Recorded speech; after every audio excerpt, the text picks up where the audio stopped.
Hi everyone, welcome to Papa's Workshop. In today's video, I'm going to be doing a pretty major repair on this staircase. Now I'm not going to be replacing the stringers, they're actually embedded in the concrete. But some of them do need some significant repairs. So I'm going to show you how I chose to do it today and be able to show you the step-by-step process. I want to take this opportunity to thank all of my Patreons for helping to support this channel. Your support is invaluable for me to be able to continue to make these types of videos. And again, I want to thank all of my subscribers for their support. I really appreciate it. To begin with, I want to show you just the condition of the stairs. Now this tread is rather rotten and it's in really bad shape. And as I look up the different steps, I find more and more of the treads actually rotten and about ready to just fall apart. Now part of this is due to a lot of the extra stress that's been on this wood, because each time that you stepped on this wood, you had a significant overhang, and that put a lot of stress onto the wood. And you can see what I'm talking about right there. Now as far as these risers, some of those have separated too. This stress has actually caused some of that wood to split. So now it's time, let's go ahead and tear this first one apart and look at what's underneath. This concrete was actually poured after the stairs were installed, so the stringers were actually embedded into the concrete. It also had a 2x4 plate down at the bottom that did absolutely nothing other than catch moisture and rot away.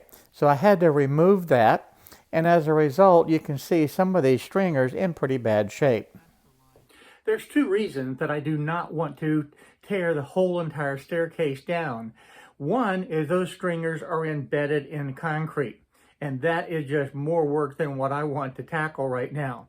And the second reason is cost. Wood is still sky high, and it's just really over exceeding the budget that I want to be able to spend for this project. Now, one of the stringers do need to have a significant amount of repair. So I'm taking a 8-foot long 2x12, and I'm going to cut a new stringer for that portion of it, and I'm going to attach it to the existing one. Now normally the easiest way to do this is just take the old stringer and trace out onto the new wood and cut it out. Real simple. Well, this one's a little bit more challenging because it's not being removed. As a result, I had to be able to create the foot that was embedded in concrete to begin with, and once I had that step taken care of, then I was able to go ahead and cut the rest of the stringer components to be able to make the rise and the run. I want to show you step by step how I did that. That's the line that it should be, and this part right here is in the concrete. And that's going to have to be removed. The run on this is 9 7/8. My rise is 7.5 inches. So that means I place this at the 9 7/8, this at 7.5, and I can mark my line. And then I'll repeat that all the way down. By establishing the rise and the run with the framing square, it's easy to be able to get the correct angle.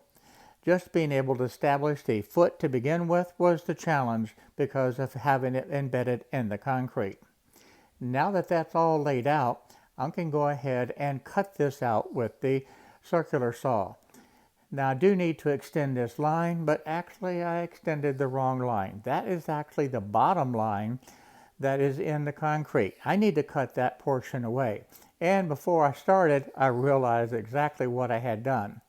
Now also originally had that 2x4 plate that was in there. I'm going to eliminate that totally. So I'm just going to cut this straight across, and so that this board will be above the concrete line. And I'm not going to worry about that cutout for that 2x4 because that plate actually did nothing whatsoever other than trap water and rot away and causing the bottom of those other stringers to begin to rot as well. Now once this is all cut out, I'm going to go ahead and place it right alongside of this damaged stringer and screw it into place. As you cut this portion on the outside edges, it's easy just to be able to cut all the way across, and that's great. But when you actually start to cut on the rise and the run, you want to make sure that you stop the saw without crossing over that line. You do not want to weaken the board. So if you see, as I cut this, I'm going to cut right along the line all the way up to that point. And this is the run, and you can see where the pencil line stops, and I'm going to stop my saw blade right there. Now that still leaves a little bit of wood that needs to be cut, but I'm going to go ahead and take care of that in just a moment. But I can go ahead and get all of these cut with the circular saw and just leave that little bit of corner left to be cut.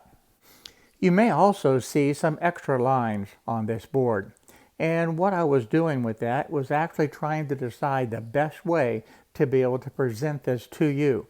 So I had actually sketched out a number of different things and actually tried different camera angles to be able to get what I thought was the best one before I actually shot the final version. So yeah, there's some extra lines there, but you can just ignore those. Now that all these are cut, I can just take the handsaw and cut out that little bit of extra wood, and that makes a nice clean square corner. Should you decide to do a project like this yourself, you also have to be very careful when working with the circular saw.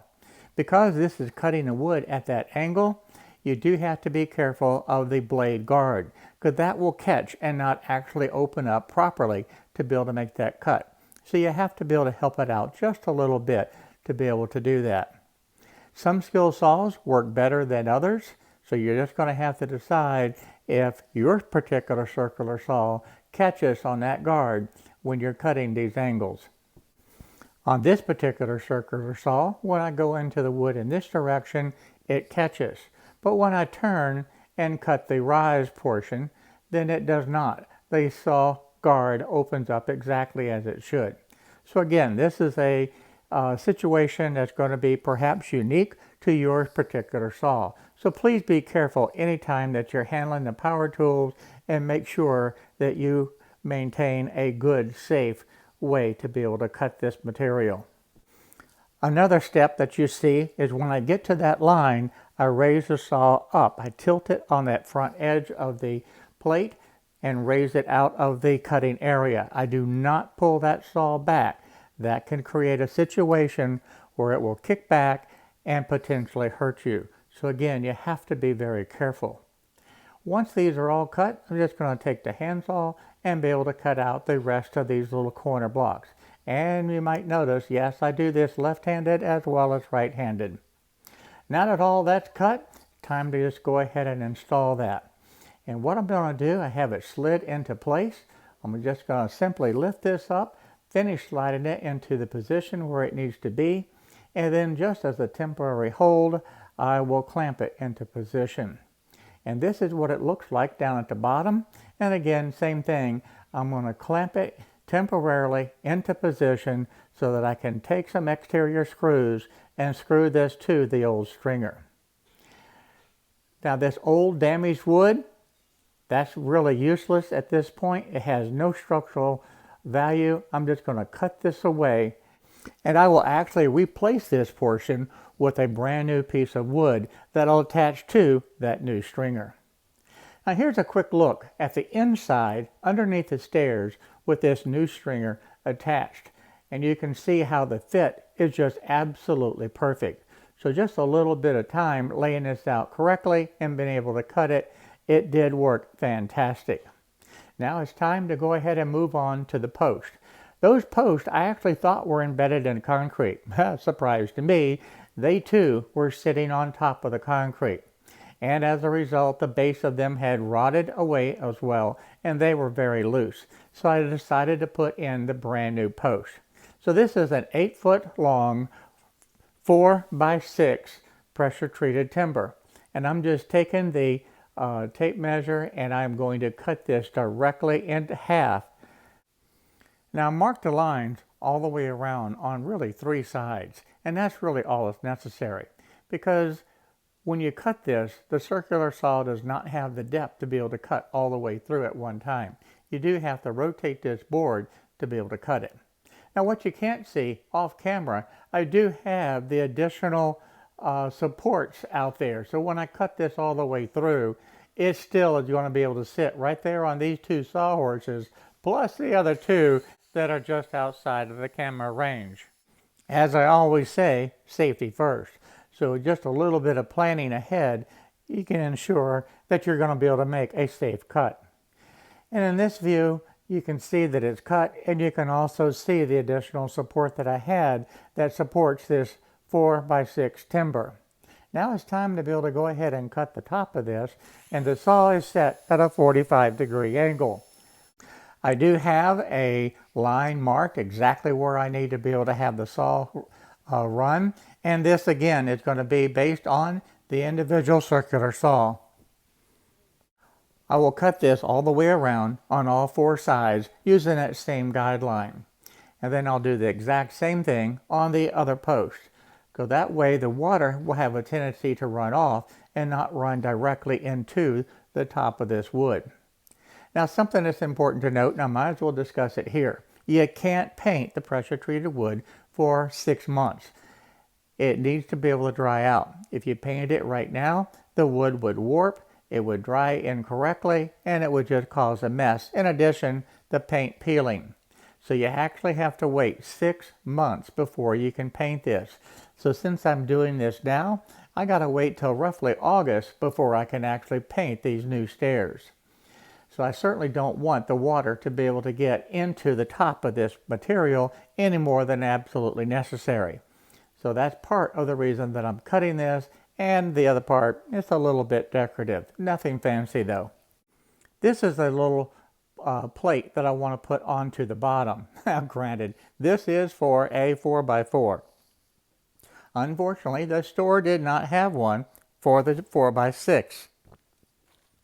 But that's really not a problem, because the only thing that this is doing is keeping this wood out of the water. I do not want it sitting directly onto the concrete again and rot away.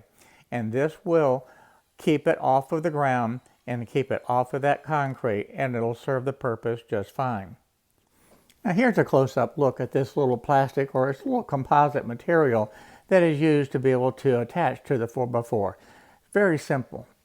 And now it's time to be able to go ahead and attach these posts back to the stairs itself.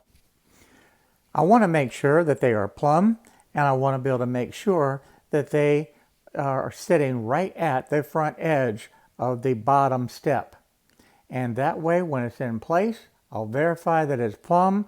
I'll use the clamps to be able to hold it in position, and then from there I'm going to drill a hole all the way through.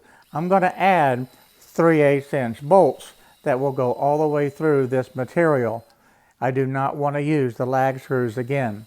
The lag screws to me just are not strong enough. One quick tip I want to give you here is I have a washer on the drill bit itself. As I'm drilling this hole through, that drill bit needs to be level, and that washer helps to keep it that way. If it's not level, then it will move forward or back to be able to tell me which direction I need to move that drill. Now that it's drilled all the way through the post and I have it marked onto this material, I can go ahead and finish drilling all the way through the timber and then attach the bolts through everything. The bolts themselves are just a 3/8 inch long bolt, and I can just tap that through the 4x6 and have it barely come out on the back side, and then I can make it align directly with the hole underneath. And then from there, I'll just tap it into place.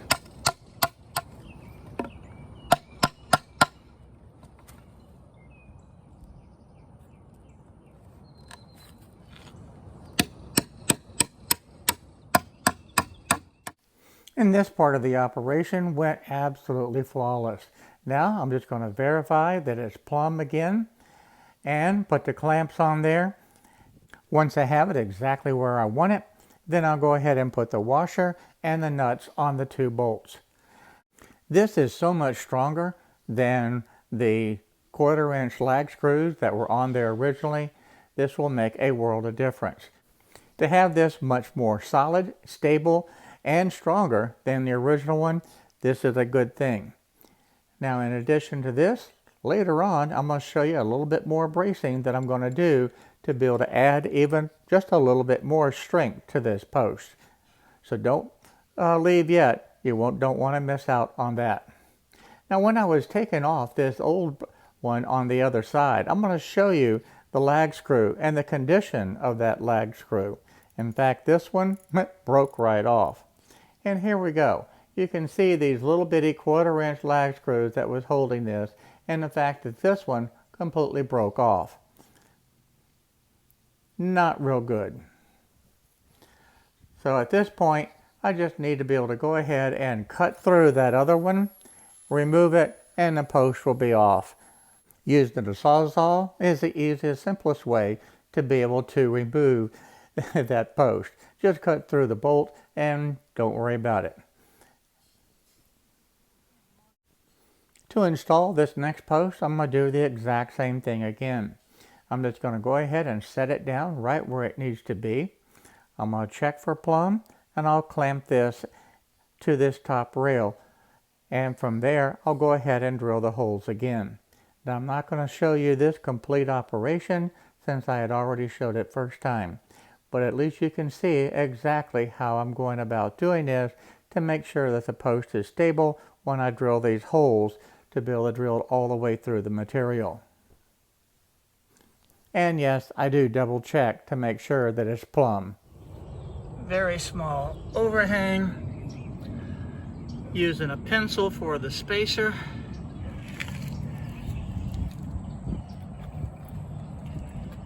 Have the spacer at the other end. That is perfect. I want to be able to reinforce the stringers, and I'm putting in these 2x6s. So I created a pattern of exactly what I wanted to be able to do. That angle will match the back of the stringer. And then, of course, the square portion will come all the way up to the riser portion. Now, by adding this to each of those risers, it helps to eliminate that problem where I had the tips of this material break off. That is really of no value anymore, and I need to be able to support that. But here you can see how I installed my extra blocks, how I'm installing those spacer boards to be able to create the support and give the strength that I need. These blocks actually add the strength that I need and give new life to the stringers. Now that the base is actually finished and I have that first step done, the rest of them become rather easy. All I need to be able to do is cut the two threads, and in my case they're 95 inches long.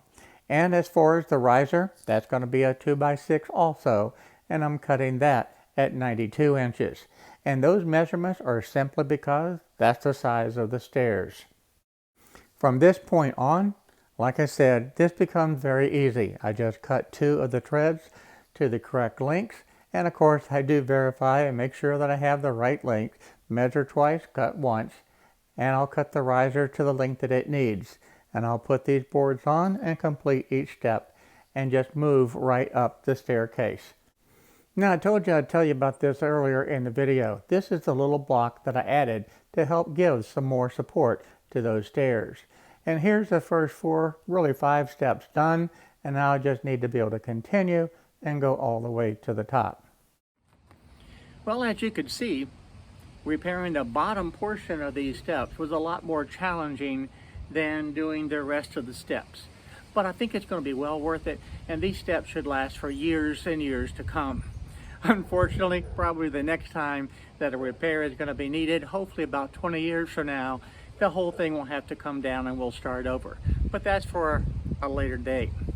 So if you liked the video today, please go ahead and by all means, go ahead and give me that thumbs up. And while you're there, click that little subscribe button and the bell notification so that you'll be notified on the next video that I upload, whatever that may be. I look forward to seeing you soon. Bye-bye.